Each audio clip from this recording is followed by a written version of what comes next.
Drama ini berjudul True Beauty.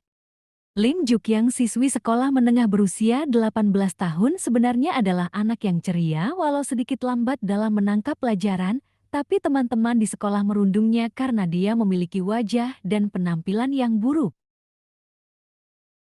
Pada suatu hari, Jukyang berani menyatakan perasaannya terhadap seorang pria. Namun, dia ditolak dan hal ini membuat Jukyang semakin dipermalukan. Jukyang kemudian belajar merias diri, tapi tetap tidak berhasil karena hasil riasannya sungguh mengerikan. Gadis itu putus asa dan berniat melompat sebelum diselamatkan oleh seorang laki-laki. Saat diselamatkan, kacamata Jukyang rusak sehingga dia tidak bisa melihat siapa yang sudah menyelamatkannya.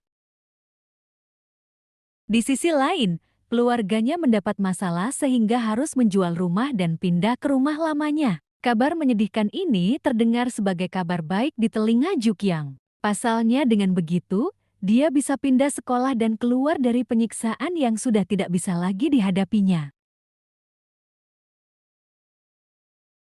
Hari pertama, Jukyang datang ke sekolah sebagai dirinya yang baru. Jukyang kini sudah ahli dalam merias diri sehingga bisa tampil cantik saat pergi ke sekolah. Kecantikan Jukyang menyihir semua siswa dan siswi di sekolah barunya.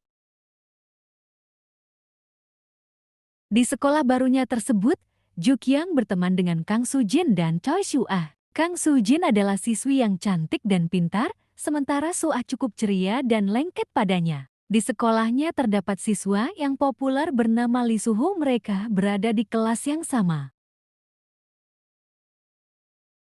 Di rumah lamanya, Jukyang kerap mengunjungi tempat penyewaan komik untuk mencari komik misteri kesukaannya. Jukyang biasa mampir hanya dengan menggunakan kaos oblong dan tanpa riasan sama sekali. Tanpa sengaja, di sana dia bertemu dengan seorang siswa tampan bernama Lee Suho. Namun, alih-alih saling terpesona, keduanya berselisih dan memperebutkan komik yang sama. Jukyang khawatir, Suho akan menyadari penampilan dia yang sebenarnya.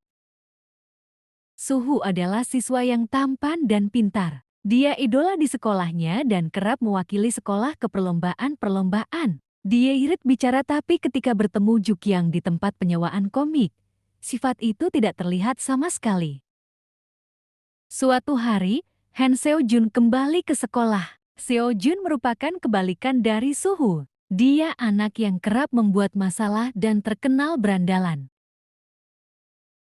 Dua laki-laki itu sebenarnya bersahabat, tapi karena salah paham, mereka berselisih. Seo-jun sendiri bertemu Jukyang secara tidak sengaja. Jukyang yang ceroboh membawa pulang helm Seo-jun. Belakangan diketahui bahwa Seo-jun adalah putra dari teman ibu Jukyang. Walau terkenal berandalan, Seo-jun adalah anak yang baik dan berbakti pada ibunya. Perselisihan antara Suho dan Seo-jun mau tidak mau turut melibatkan Jukyang. Seo-jun melihat dan merasa bahwa Suho menyukai gadis itu. Seolah tak mau ketinggalan, Seo-jun pun mulai mendekati Jukyang.